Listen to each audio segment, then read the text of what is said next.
ದೇವರ ಪೂಜೆ ಮಾಡ್ತೇವೆ, ಇಷ್ಟೆಲ್ಲ ವ್ರತ ಮಾಡ್ತೇವೆ, ಸ್ವಾಮಿ ನಮಗೆ ಇಷ್ಟು ಕಷ್ಟ ಯಾಕೆ? ಬೇರೆ ಯಾರೋ ಹೇಗೋ ಇದ್ದಾರೆ, ಅವರ ಕಷ್ಟ ಹೇಗಪ್ಪ, ಅವರೆಲ್ಲ ಅಷ್ಟು ಚೆನ್ನಾಗಿದ್ದಾರಲ್ಲ ಅಂತ ಅವರು ಚೆನ್ನಾಗಿದ್ದಾರೆ ಅನ್ನೋದು ನಿರ್ಣಯ ಮಾಡಿಬಿಟ್ಟಿರ್ತಾನೆ. ಎರಡು ತಪ್ಪು ಮಾಡ್ತಾನೆ ಮನುಷ್ಯ. ಒಂದು, ಇನ್ನೊಬ್ಬರು ಚೆನ್ನಾಗಿದ್ದಾರೆ ಅಂತ ನಿರ್ಣಯ ಮಾಡಿರ್ತಾನೆ. ಇನ್ನೊಂದು, ತಾನು ಒಳ್ಳೆಯವನು ಅಂತ ನಿರ್ಣಯ ಮಾಡಿಬಿಟ್ಟಿರ್ತಾನೆ. ನಾನು ಒಳ್ಳೆಯವನಲ್ವಾ, ನಾವೆಷ್ಟು ಒಳ್ಳೆಯವರು ನೋಡ್ರಿ. ಎರಡು ತಪ್ಪೇ. ಅವರವರ ಸಮಸ್ಯೆ ಅವರಿಗಿರ್ತದೆ. ಇರುವೆ ಭಾರ ಇರುವೆಗೆ, ಆನೆಯ ಭಾರ ಆನೆಗೆ. ಪ್ರತಿಯೊಬ್ಬರೂ ಕಷ್ಟದಲ್ಲಿರುವವರೇ. ಹಣ ಇಲ್ಲದವನಿಗೊಂದು ಕಷ್ಟ, ಹಣ ಇರುವವನಿಗೊಂದು ಕಷ್ಟ. ಮಕ್ಕಳಿಲ್ಲದವರಿಗೊಂದು ಕಷ್ಟ, ಮಕ್ಕಳಿರುವವರಿಗೊಂದು ಕಷ್ಟ. ಮನೆ ಇರುವವರಿಗೊಂದು ಕಷ್ಟ, ಮನೆ ಇಲ್ಲದವರಿಗೊಂದು ಕಷ್ಟ.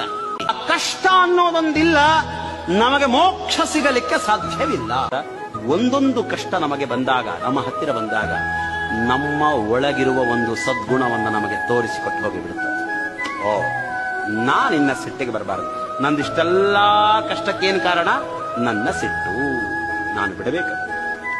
ಇಷ್ಟೆಲ್ಲ ಕಷ್ಟಕ್ಕೇನು ಕಾರಣ? ನನ್ನ ಕಾಮ. ಬಿಡಬೇಕಲ್ಲ. ಇಷ್ಟೆಲ್ಲ ಕಷ್ಟಕ್ಕೇನು ಕಾರಣ? ನನ್ನ ಲೋಭ. ಬಿಡಬೇಕಲ್ಲ. ಇಷ್ಟೆಲ್ಲ ಕಷ್ಟಕ್ಕೇನು ಕಾರಣ ಅಂತ ನಾವು ಹುಡುಕ್ತಾ ಕೂಡ್ತೇವಲ್ಲ, ಆ ಕಷ್ಟದ ಮೂಲದ ಒಳಗಿರುವ ಏನೋ ದುರ್ಗುಣ ಇದೆಯಲ್ಲ.